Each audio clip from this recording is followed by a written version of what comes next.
хамтлаг. Гурван бүдүүн хамтлаг. Би бас оролцсон.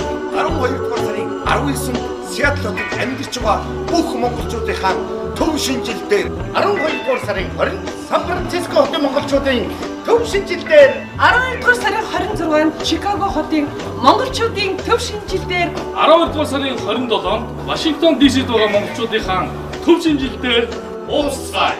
Уулзцай. уулзцай. уулзцай. Уулзцай. шинэ оноо хамтдаа уулзцай. Шинжилгээ мэд хүргэе.